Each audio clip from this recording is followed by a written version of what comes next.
Hello and welcome to Represented Podcast, Storybooks and more for African kids.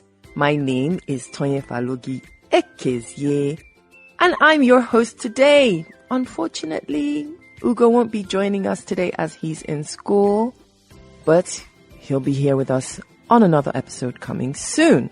Now, on this podcast, we shine a light on the amazing children's content out there by African authors and content makers. HappyDesigners.co.uk says, children have a way of absorbing almost everything that is placed before them. Therefore, it is crucial to arm them with as much knowledge as possible while they're young. Exposure to a wide variety of books is a bridge that connects them to unlimited amounts of success throughout life. This bridge is represented not only by educators, but also parents, family, mentors, and community leaders. Getting access to books and contents at an early age is crucial to nurturing the importance of knowing and valuing our heritage. So, on that note, our fabulous guest today is Sade Fadipe. Now, she spent the first 6 years of her life in England before relocating to Nigeria with her parents. After a degree in English, linguistics, and a bag full of cultural accessories, she returned to England in 1990. There she attained a postgraduate in education, taught hundreds of children, and attained senior management positions in science education within her district, before taking on a reading consultancy assignment in Nigeria in 2006. But her inspiration to become a writer was first actually ignited in 1996 when a guest author by the name of Quentin Blake, very, very famous for some of us here, visited her school and had an interactive session with her class. Then, 20 years later, guys, that's when she made her very first book. 20 years. So it just shows it's never too late. And that book, which we have at home, ugoandsimsim have at home in their collection, is a fun ABC. And that is published again by a wonderful publishing house, a local publishing house called Cassava Republic. Check them out online. They're awesome. So her publications include A Fun ABC, A Visit to Grandma, Snowy Joy, which is the one we're going to look at today. She is currently working on Katanga Kingdom. Katanga Kingdom, did I say that right? I hope so. Yes. Now, these are a series of illustrated animal stories where we meet Zorro and his friends. Oh my goodness, I can't wait. So before we dive any further, stay tuned, and right after this break, we are going to meet the wonderful Sade Fadipe. Stay tuned.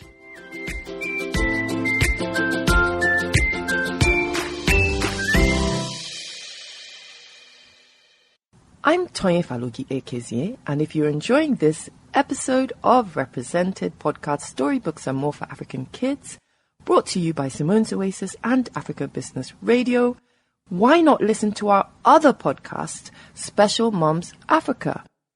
Real talk on special needs parenting. Don't forget to put on your notifications, like, and enjoy.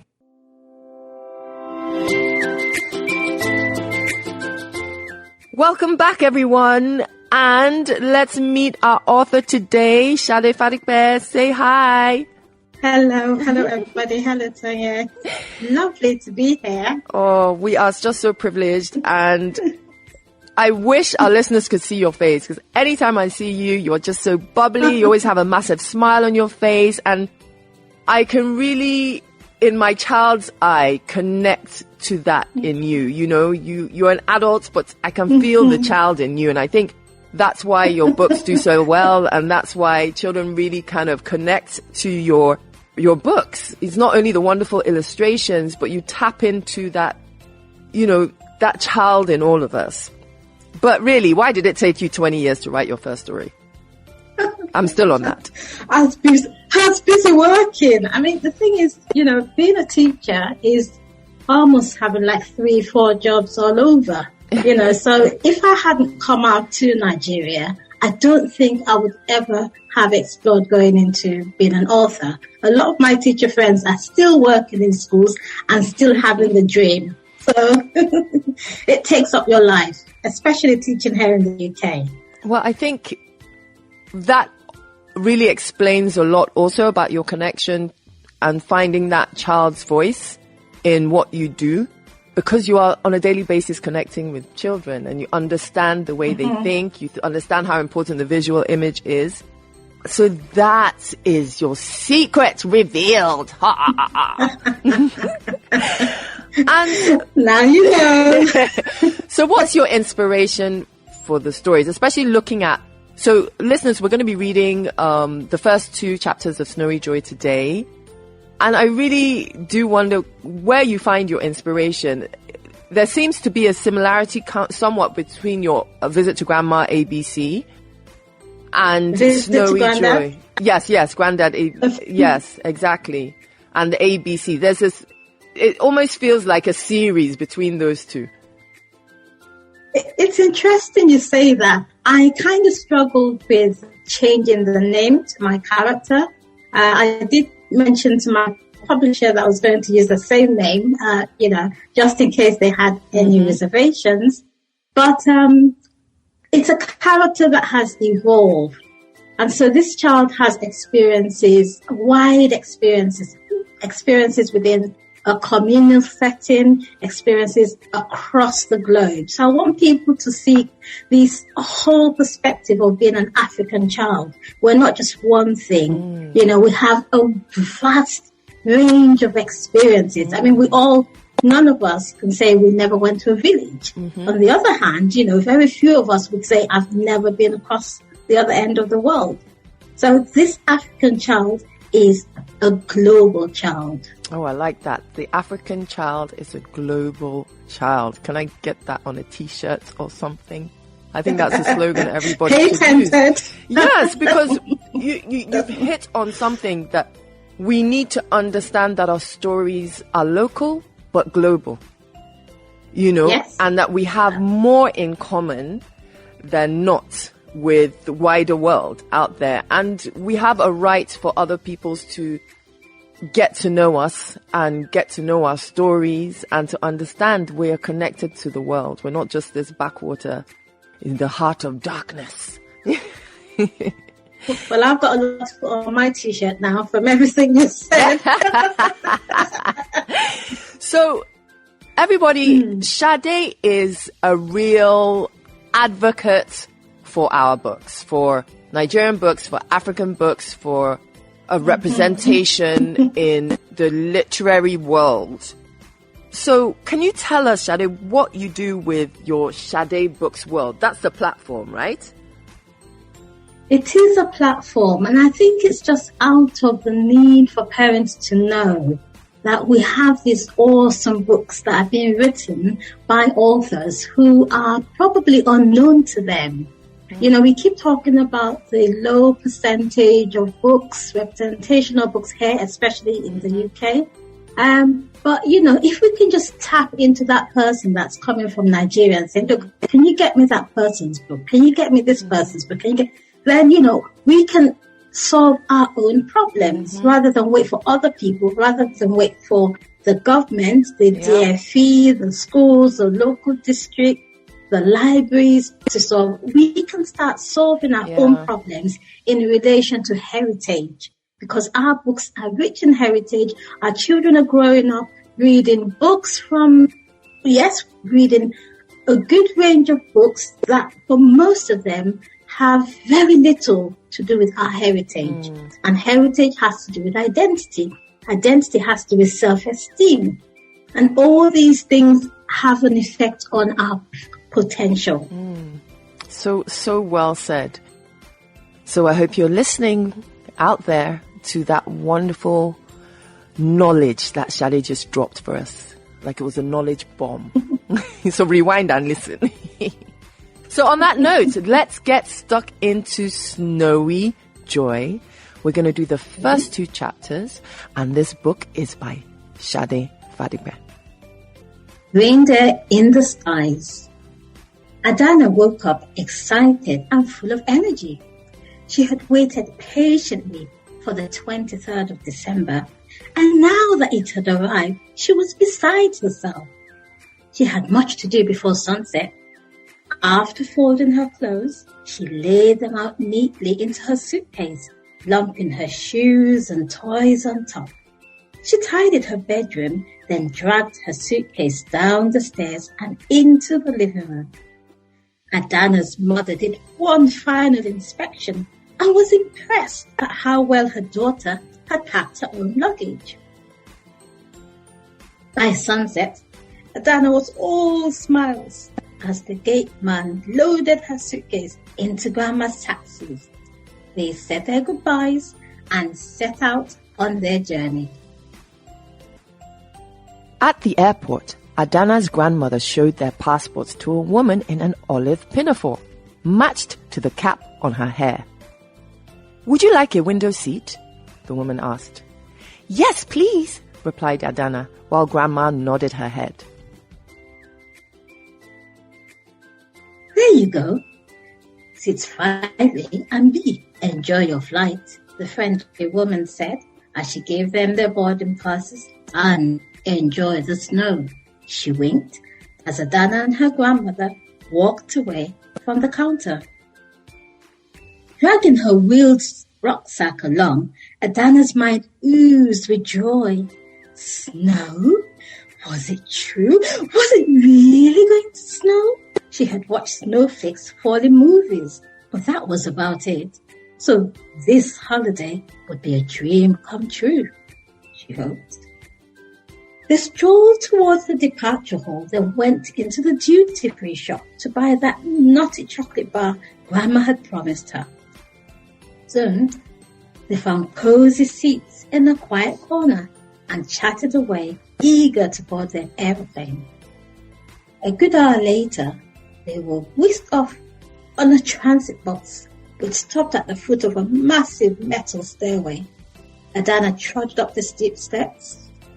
An air hostess helped Grandma with her handbag. Grandma was not one to ask for help. She had always been fit as a fiddle, but this time she smiled, pleased by the air hostess's kindness towards her. Seats 5A and B were quite easy to reach, being at the front of the plane. This time, an air host handed them woolen blankets and sturdy headphones. He made sure they had fastened their seatbelts, then moved on to do the same for other passengers. When Mr. Brown, the pilot, was satisfied, his crew had made the passengers on board comfortable. His smooth, booming voice swept through the aeroplane speakers. He asked if they were ready for the most enjoyable flight ever with him, Captain Sharon, and the best crew in the world. Then he cracked a silly joke about reindeer traffic in the skies and said he couldn't take off with so many of them about. "Do you know where the reindeer are off to?" he asked the giggling children. They had enjoyed his teasing and hit back at him with silly answers. The lively atmosphere put everyone, especially the kids, in a jolly mood. Soon, it was time to hit the skies. Chapter 2. Like skaters on thin ice, the aeroplane glided smoothly off the runway. It rocketed towards dark, stormy clouds. The higher the aeroplane soared, the stormier the weather became. The heavy downpour drummed harshly against the aeroplane's frame, and its wings shivered with an unusual frenzy, as if it had caught a cold. Adana was terrified by the storm's battering attacks against the aeroplane. Still, it surged on with bravery. Suddenly Adana shuddered. For some strange reason, the storm reminded her of school. It made her think about kids in her class that picked on her way too often. Reporting them to teachers hadn't stopped them. It had only made things worse. They called her a grass. They sometimes picked on her outside of school. "If only I could be brave and strong-minded," she muttered. being the youngest, the tiniest, and having the weirdest of accents in class is no fun at all. Adana's many travels around the globe had watered down the bouncy Nigerian English accent she once had. While her small build had to do with her genes, nothing she could change. If only they'd leave me alone, she sighed. Adana hoped she would one day be brave enough to shake off her worries and care less about the teasers, just as their aeroplane cared less about the storm around it. Needing to be comforted, she turned to Grandma, her rock. Grandma's eyes were closed, but Adana knew she wasn't sleeping. To keep busy, she tiptoed out of her seat, onto the aisles, and wandered off to the far end of the aeroplane. "It's warm and cozy in here," she sighed again, swaying sideways to keep her balance.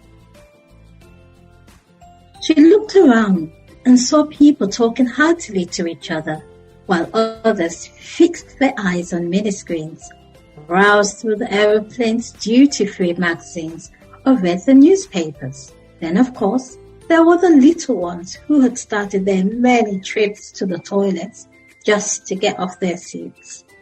Adana also saw people with eyes shut tight, like her grandmother's.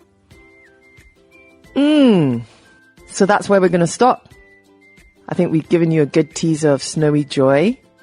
I love how descriptive, like if you've ever flown on an airplane, like you have all those details in there. It's really written so well and so visual. If a child has been on an airplane, it's definitely going to relive that experience for them. Yes, that was the whole point. I wanted people to go on a journey that they had been before. So the descriptions were intentional, and every story is an experience. But also, if you've never had that kind of journey, you can still come along and be a part of it. So with that, I think you can see that Sade really considered about just including everyone in the story. You don't necessarily have had to experience it, and it's written in a way that even if you haven't, you are experiencing it through the words and through the images in the book. So kudos to you. We are fans here at Represented. But unfortunately, that's all we have time for right now. So Sade, please tell our listeners where they can find you on social media. You'll find me on Sade's Book Zone on Instagram. You'll find me on Sade's Book Zone on YouTube.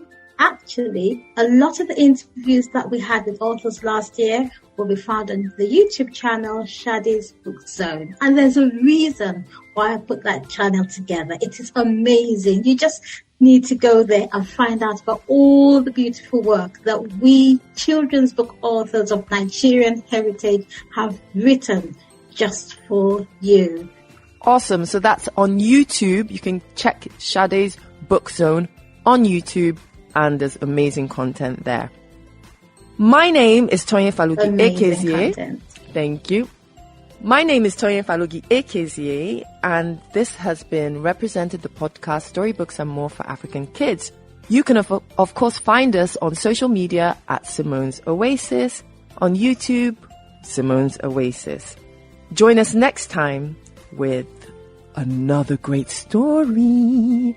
Till then. Thank you for having me, Tonye. It's been amazing. Bye-bye.